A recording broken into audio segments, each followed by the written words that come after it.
Oh, bitch. Fuck you, bitch.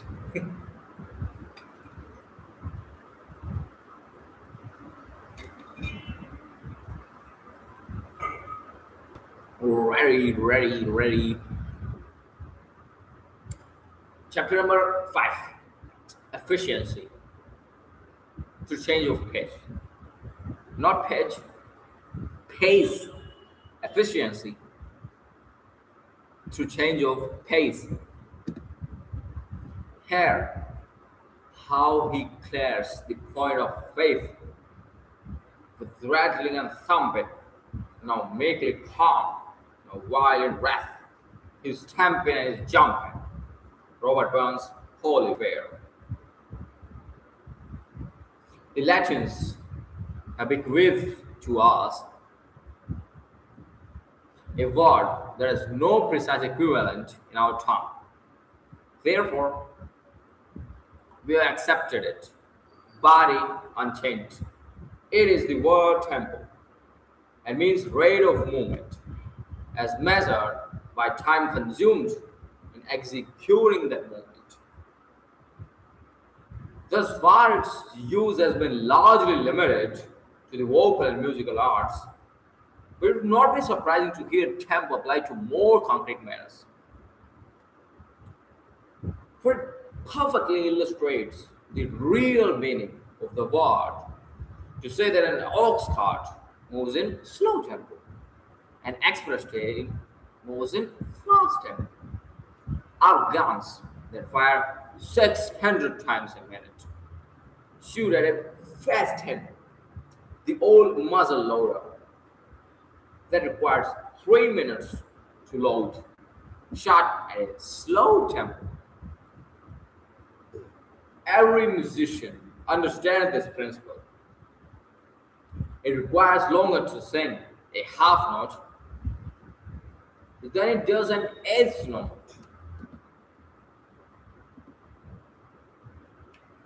Now, tempo is a tremendously important element in good platform work. For when a speaker delivers a whole address at very nearly the same rate of speed, he is depriving himself of one of his chief means of emphasis and power. The baseball pitcher, the bowler in cricket, the tennis server,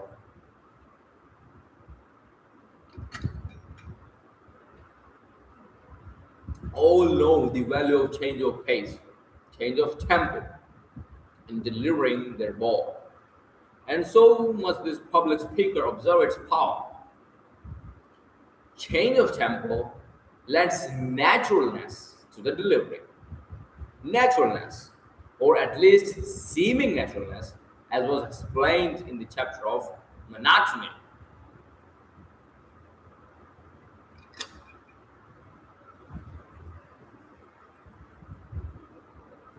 Is greatly to be desired, and a continual change of tempo will go a long way towards establishing it. Mr. Howard Lindsay, stage manager for Miss Margaret Anglin, recently said to the present writer that change of pace was one of the most effective tools of the actor. While it must be admitted that the stilted mouthings of many actors indicate cloudy mirrors, still the public speaker would do well to study the actor's use of tempo. There is, however, a more fundamental and effective source at which to study naturalness, a trait which, once lost, is shy of recapture. That source is the common conservation of any well bred circle. This is the standard we strive to reach on both stage and platform, with some differences, of course, which will appear as we go on. A speaker and actor was to reproduce with absolute fidelity every variation of utterance, every whisper, grunt, pause, silence, and explosion of conversation as we find it typically in our everyday life. Much of the interest will leave the public utterance.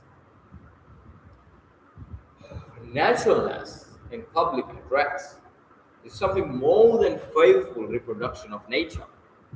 It is the reproduction of those typical parts of nature's work which are truly representative of the whole. The realistic story writer understands this in writing dialogue, and we must take it into account in seeking for naturalness through change of tempo. Suppose you speak the first of the following sentences in a slow tempo, the second quickly, observing how natural is the effect.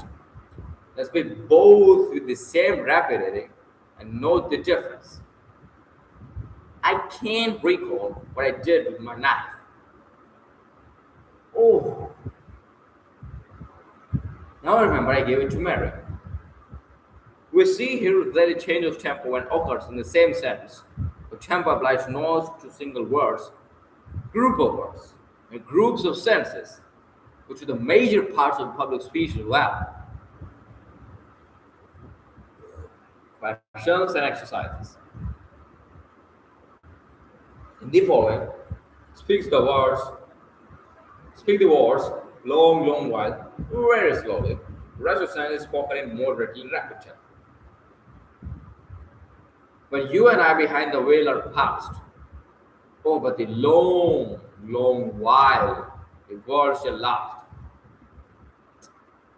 which are coming and departure heat, as the seven seas should heed a people cast. Let me read that again. When you and I behind the veil are past, oh, but the long, long while the world should last, which of our coming and departure heeds, as this seven seas should heed a people cast. Note, in the following selections, the passages that should be given in fast tempo are in italics, those that should be given in slow tempo are in small capitals. Practice these selections and then try others.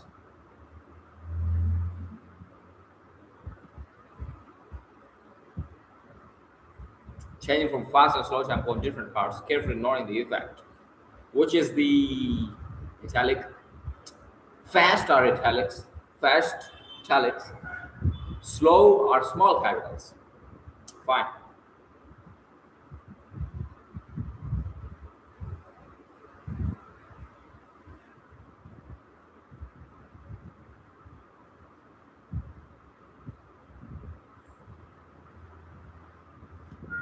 Non Mirabio, Napoleon, Barnes, Cromwell, no man adequate to doing anything.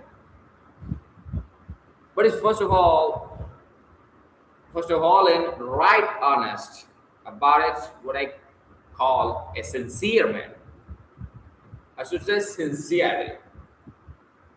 A great, deep, genuine sincerity is the first characteristic of a man in any way heroic. Not the sincerity that calls itself sincere. I know this is a very poor measure indeed, a shallow, braggart, conscious sincerity, often as self-conceit mainly. The, the great man's sincerity is of a kind he cannot speak of, is not conscious of. Thomas Carlyle. True worth is in being, not seeming, in doing each day that goes by some little good, not in dreaming of great things to do by and by. For whatever men say in their blindness, in spite of follies, youth, there's nothing so kingly as kindness, and nothing so royal as truth. Nonsense. To get a natural effect, very slow and very fast tempo in the following. Very use slow and very fast. Fool's gold. See him there, cold and gray. Watch him as he tries to play. No, he doesn't know the way. He began to learn too late. She's a grim old hag. It's fate, for she let him have his pie, smiling to herself the while, knowing what the cost would be when it found the golden key. Multimillionaire is he, many times more rich than we, but at that I wouldn't trade. With the bargain he made, came here many years ago, not a person did he know. And the money hunger bad, mad for money, piggish mad, didn't let him joy, didn't let it joy to watch him, didn't let his sorrow hurt, let his friends and kin desert him, while he planned and plugged and hurried on his quest for gold and power. Every single wakeful hour with the money thought he'd dower.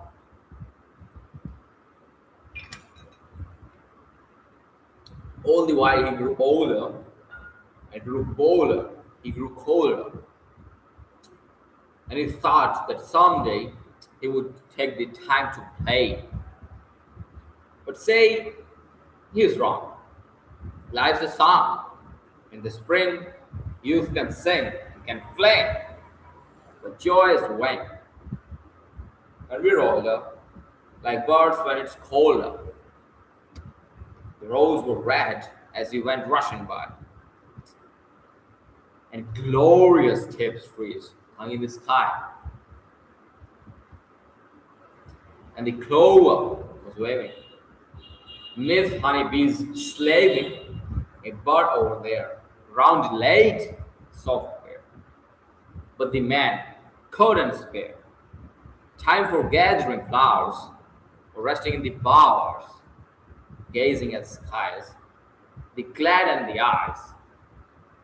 So he kept on and swept on through mean, sorry years.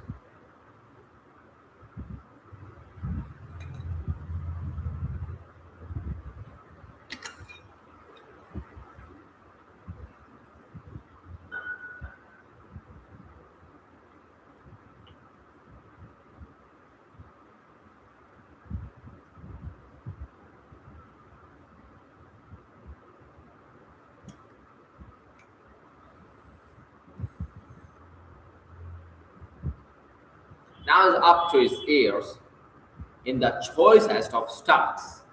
He owns endless blocks of houses and shops, and the stream never stops, pouring into his banks. I suppose that he ranks pretty near the top. What I have wouldn't stop. His ambition won't tittle, and yet with my little, I don't care to trade. With the bargain he made, this wasn't today. See him trying to play. He's come back for blue skies, but they are in a new guise. Winter's here, all is gray. The birds are away, the meadows are brown, and leaves lie in ground. And the gay brook that wounds with the swirling and whirling of water is furling. Its bottom in eyes, its bosom in eyes. Oh. And he hasn't the price, all of his gold, to buy what is sold. He knows now the cost of the springtime he lost, of the flowers he tossed from his way, and say he'd pay any price if the day could be made not so great. He can play. Herbert Kaufman, used by permission of Everybody's Magazine.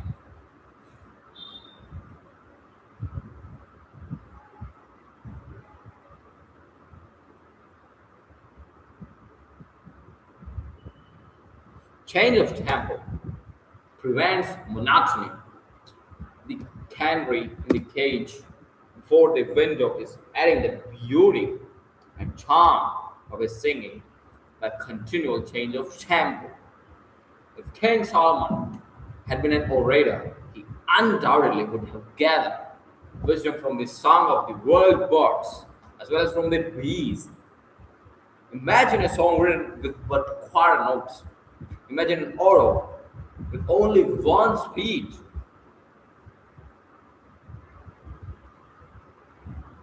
Exercises. Note the change of tempo indicated in the following, and how it gives a pleasing variety. Read it loud.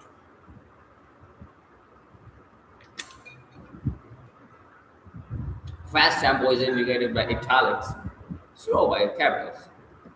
Fine.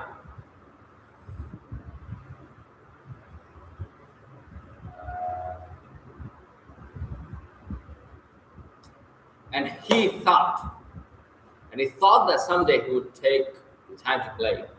But say, he was wrong. Life's a song. In the spring, youth can sing and can fling, but joys wane when we're older. The birds, when it's colder, the rose is red as you went rushing by, and glorious tapestries hung in the sky.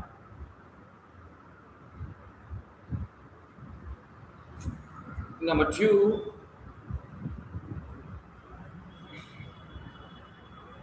turn to Fool's Gold on page 42 and deliver it in an unvaried tempo. And how monotonous is the result?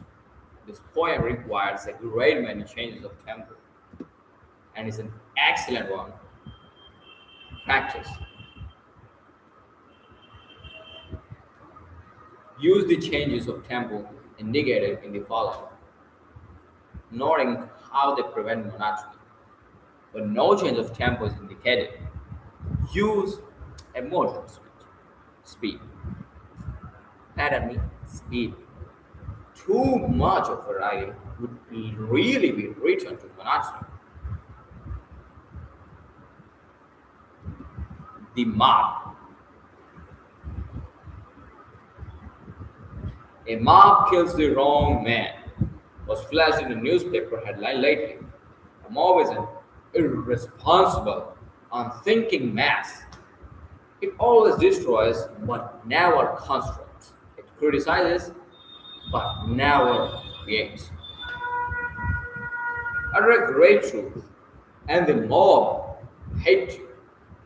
See how it condemns Dante to exile. Encounter the danger of the unknown world for its benefit, and the mob will declare you crazy. It ridiculed Columbus, and for discovering a new world, gave him prison and chains. The writer going to fill human hearts with pleasure, and the mob will allow you to go hungry. The blind homer begged bread through the streets, rent machine to save labor, and the mob will declare you its enemy.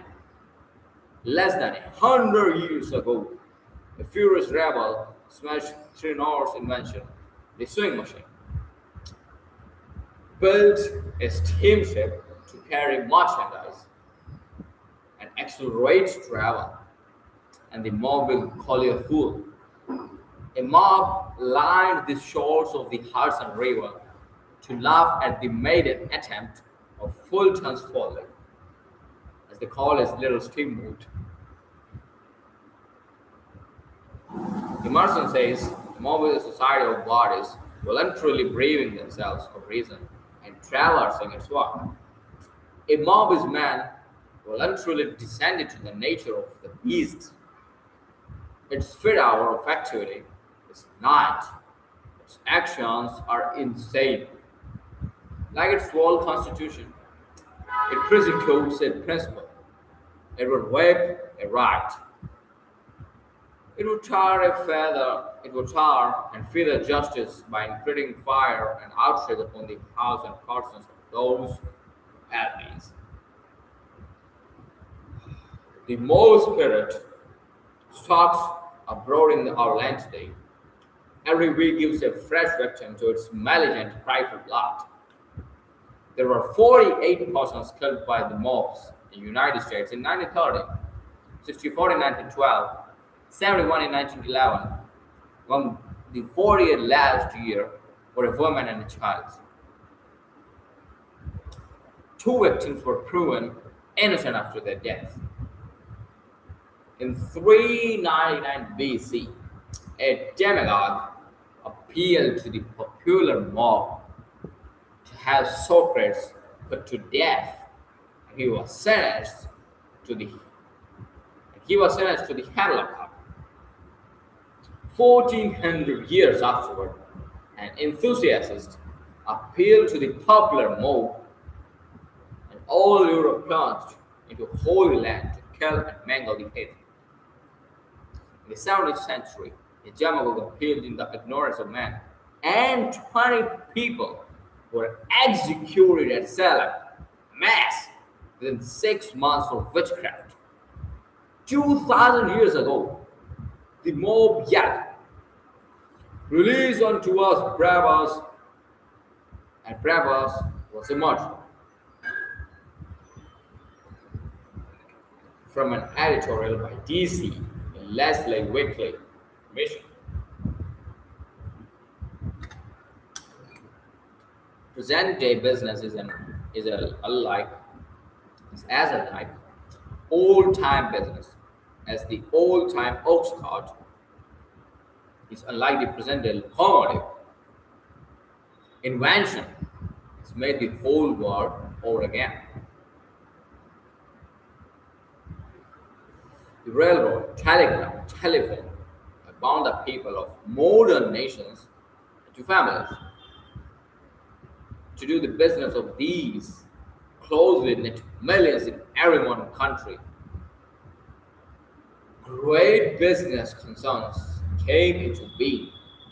What we call big business is the child of the economic progress of mankind. So warfare to destroy big business is foolish because it can not succeed. And wicked because it ought not to be succeed.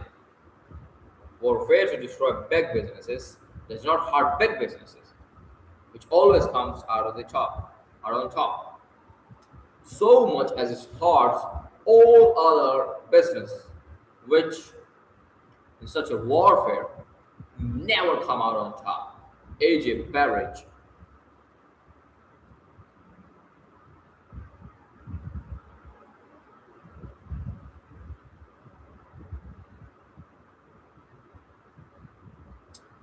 Change of tempo produces emphasis.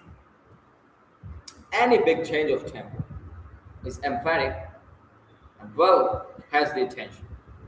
You may scarcely be conscious that a passenger train is moving when it is flying over rails at 90 miles an hour. But if it slows down very suddenly to a 10-mile gait, your attention will be drawn to it very decidedly. You may forget that you're listening to music as you dine, but let the orchestra either increase or diminish its tempo in a very marked degree, and your attention will be arrested at once. The same principle will procure emphasis in your speech. If you have a point that you want to bring home to audience forcefully, make a sudden and great change of tempo, and they will be powerless to keep from paying attention to that point. Recently, the present writer saw a play in which these lines were spoken. I don't want you to forget what I said. I want you to remember it's the longest day I don't care if you got 6 guts. The part up to the dash was delivered in a very slow tempo. The remainder was named out lightning speed. Let me recite that again. I don't want you to forget what I said. I want you to remember that the longest day I don't care if you got 6 guns. as the character who was spoken to drew a revolver. The effect was so emphatic that the lines I remember 6 months afterwards. While most of the play has faded from memory, the student, who has past observation, will see this principle applied by all our best actors in their efforts to get emphasis where emphasis is due. But remember that the emotion, the matter, must warrant the intensity in the manner, or the effect will be ridiculous. Too many public speakers are impressive or nothing, over nothing. Thought rather than rules must govern you while practicing change of pace. It is often a matter of no consequence which part is is spoken slowly, which is given in fasting. The main thing to be desired is the change itself. For example,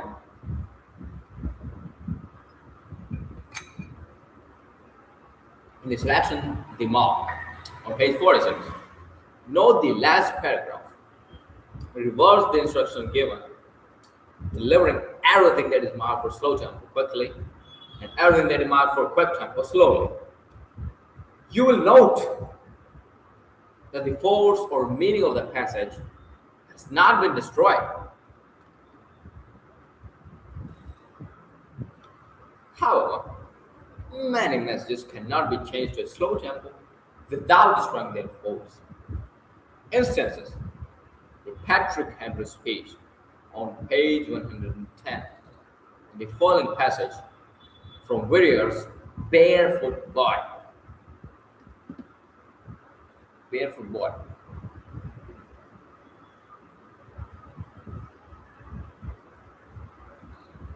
Okay, simple. Oh, for boyhood's time of June, crying years in one brief moon, and all things I heard or saw, me, the master, waited for. I was rich in flowers and trees, hummingbirds and honeybees. For my sport, the squirrel played, plied the snarled mole his spade. For my taste, the blackberry corn popper over hedge and stone. Loved the brook for my delight through the day, through the night. Whispering at the garden wall, talk with me, wall to wall.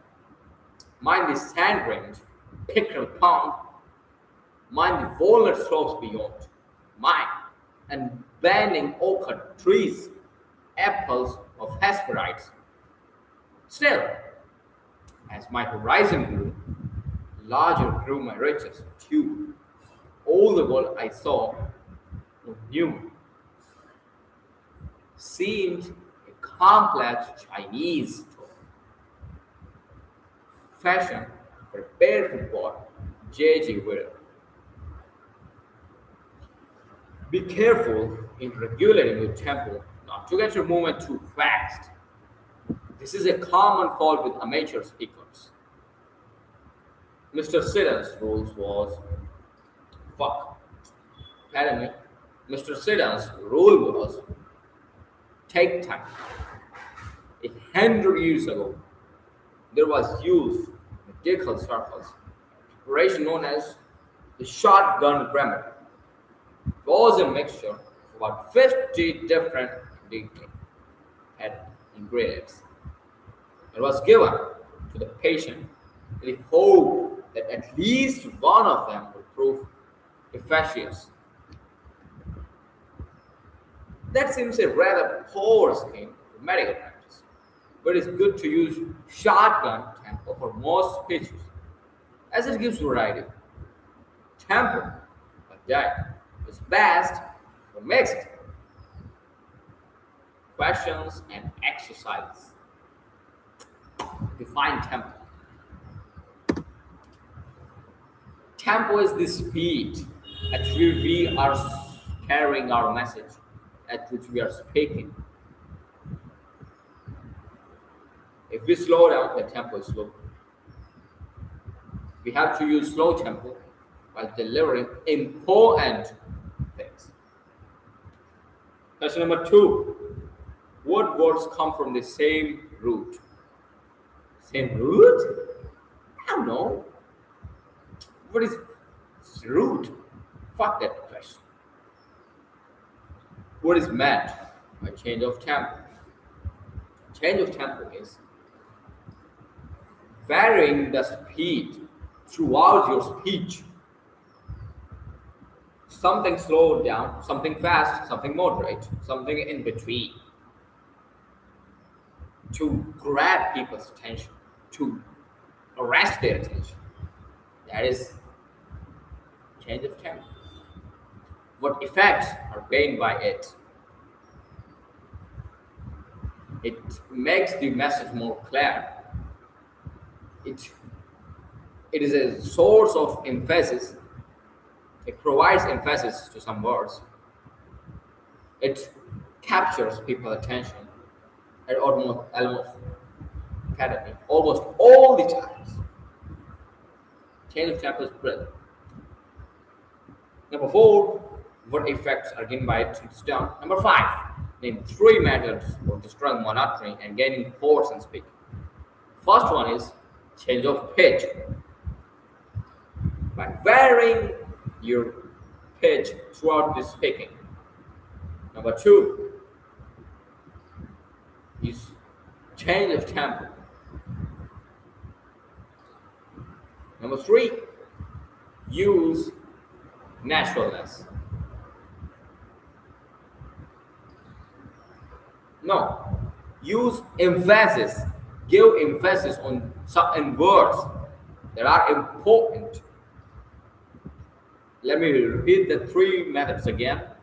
Repeat all three methods again. Number one, change of pace. This is today's lesson, change of tempo. Number two, give emphasis. Number three, change the pitch. How louder speaking, change that. Vary that. Know the change of tempo in a conversation or speech that you hear.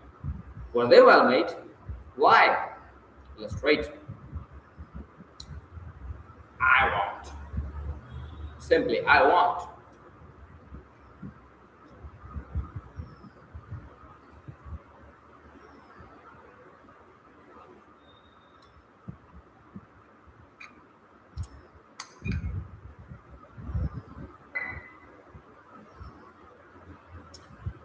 Read selections on pages 34, 35, 36, 37, 38.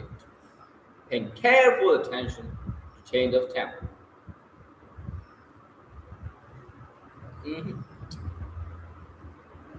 Number 8. As a rule, excitement, joy, or intense anger take a fast tempo. While sorrow, sadness, greatly, solemnity tend to a slow tempo. Try to deliver Lincoln's Gettysburg speech, page number 50, in fast tempo, or Patrick Henry's speech, page 110, in a slow tempo. And note how ridiculous the effect will be. Practice the following sections, noting carefully where the tempo may be changed to manage. Experiment making numerous changes. Which one do you like best?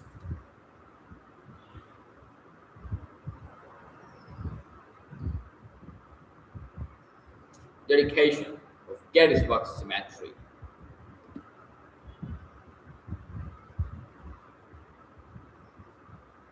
Okay, normal text. 407 years ago, our fathers brought forth upon this continent a new nation, considered liberty and dedicated to the proposition that all men created equal.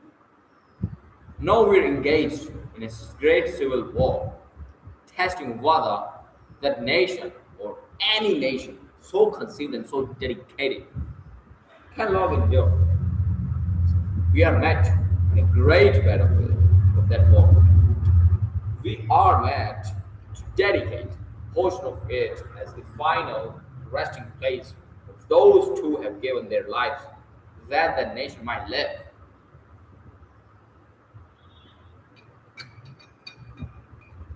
It is altogether fair and proper that we should do this. But in a larger sense, we cannot concentrate, we cannot highlight this brand. The brave men, living and dead, who struggled here have consecrated it far above our power to add or to detract. The world will very little note and long remember what we say here, but it can never forget what they did here. It is for us, the living, rather to be dedicated here to the unfinished work they have thus far so nobly carried on. It is rather for us to be here dedicated to the great task remaining for us, that from these honored dead we take increased devotion to that cause for which they here gave the last full measure of devotion, that we here highly resolve that these dead shall not have died in vain, that the nation shall, God, have a new birth of freedom, and the government of the people, by the people, for the people, shall not perish from us.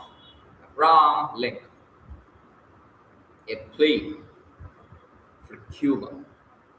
The deliberative oration was delivered by Senator Thurston in the United States Senate on March 24, 1898. It is recorded in full in the Congressional record of that date. Mrs. Thurston died in Cuba.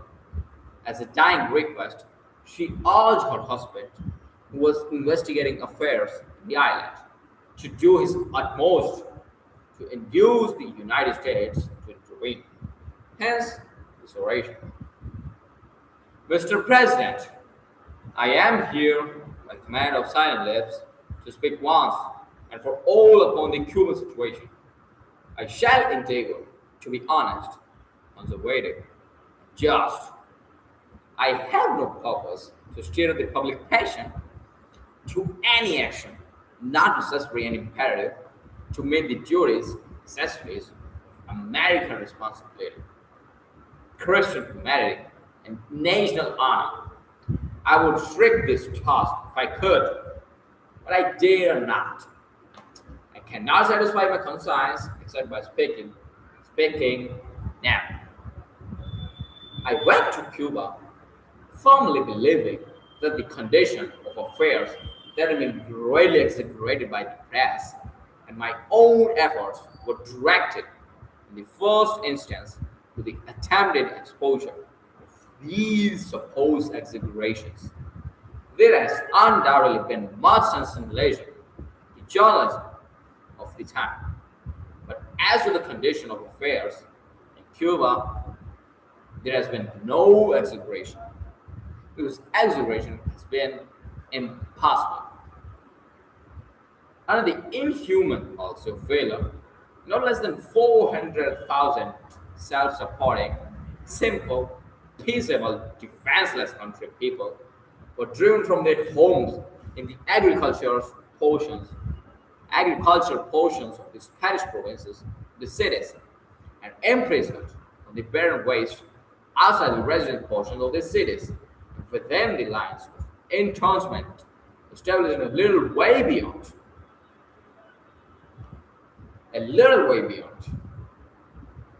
Their humble homes were burnt, their fields laid waste, their implements of husbandry destroyed, their livestock and food supplies, for the most part, confiscated. Most of the people were all men, women, and children. They were thus placed in hopeless imprisonment, without shelter, food.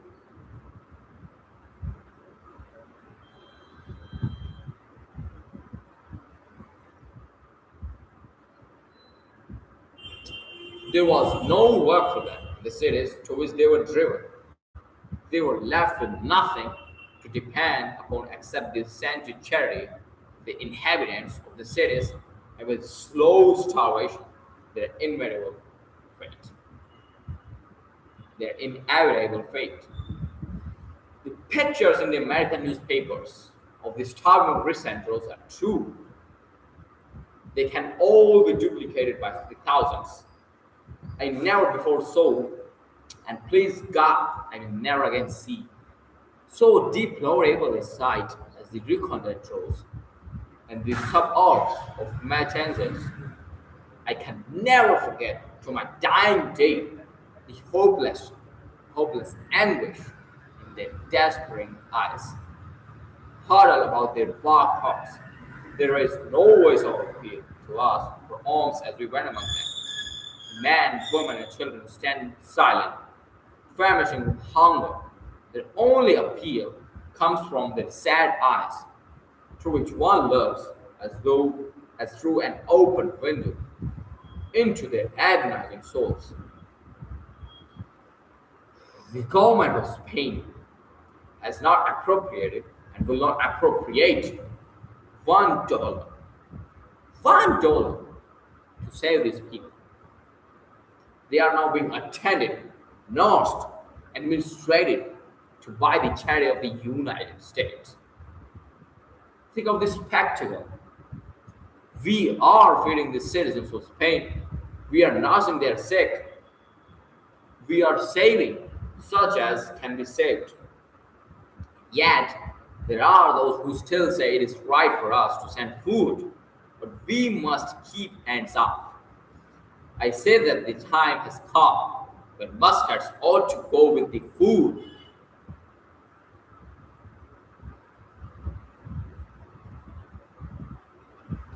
We asked the governor if he knew of any relief for these people except through the charity of the United States. He did not. We asked him, when do you think the time will come that these people can be placed in a position of self support? He replied to us with deep feeling. Only the good God or the great government of the United States will answer that question. I hope and believe that the good God by the great government of the United States will answer that question. I shall refer to these horrible things no further. They are there. God pity me. I have seen them. They will remain in my mind forever. And this is almost the 20th century. Christ died 1900 years ago, and Spain is a Christian nation. She has set up more crosses in more lands, beneath more skies, and under them is butchered more people than all the other nations of the earth combined. Europe may tolerate her existence as long as the people of all world. God grant that before another Christmas morning, the last vestige of Spanish reign and oppression will have vanished from the Western Hemisphere. The time for action has come. No greater reason for it can exist tomorrow than exists today. Every hour's delay only adds another chapter to the awful story of misery, death. Only one power can intervene: the United States of America.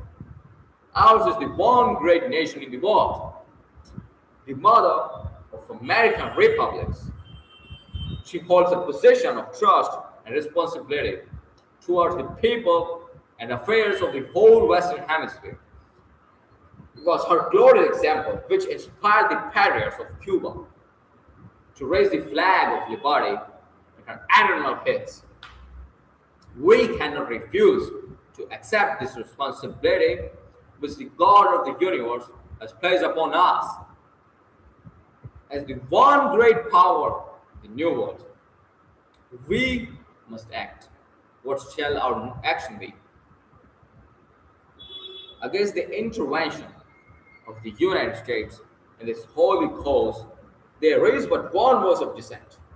That voice is the voice of the money changers. They fear wars,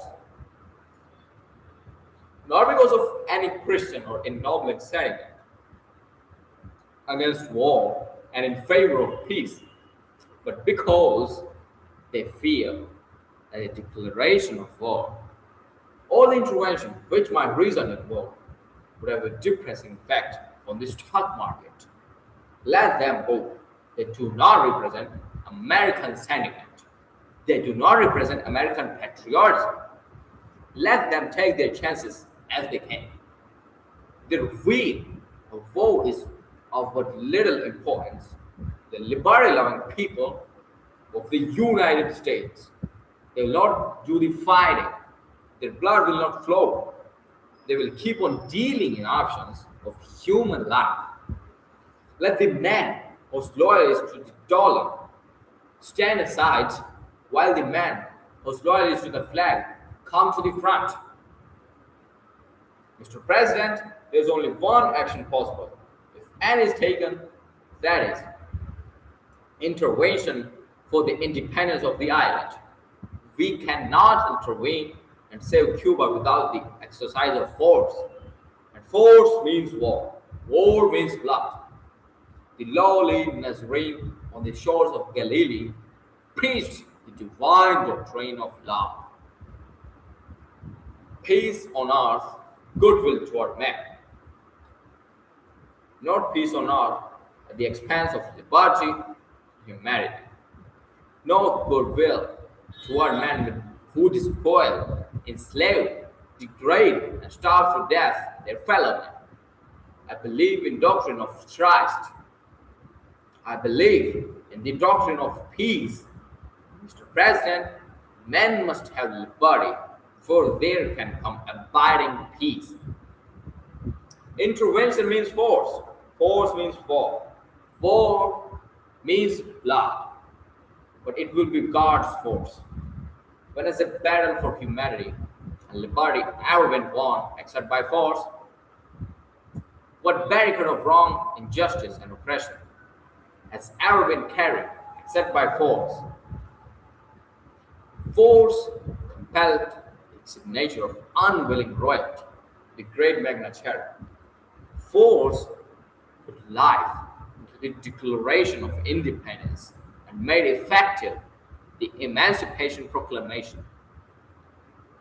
Force beat with naked hands upon the iron gateway of the Bastille and made reprisal in one awful hour from centuries of kingly crime.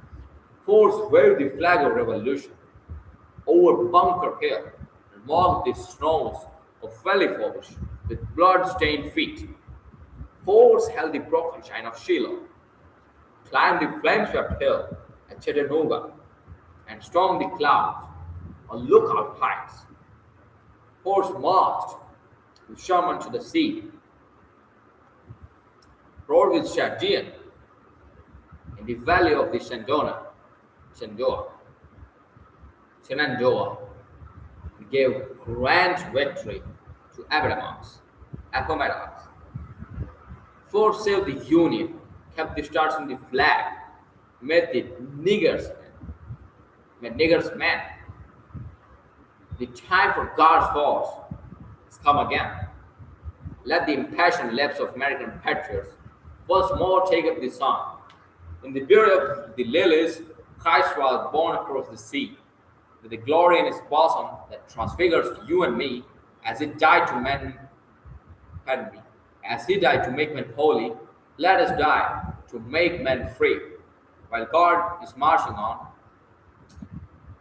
others may hesitate, others may procrastinate, others may plead for further diplomatic negotiation, which means delay. For me, I am ready to act now. For my action, I am ready to act now. and for my action, I am ready to answer to my conscience, my country, and my God. James Milton Thurston. Very good speech.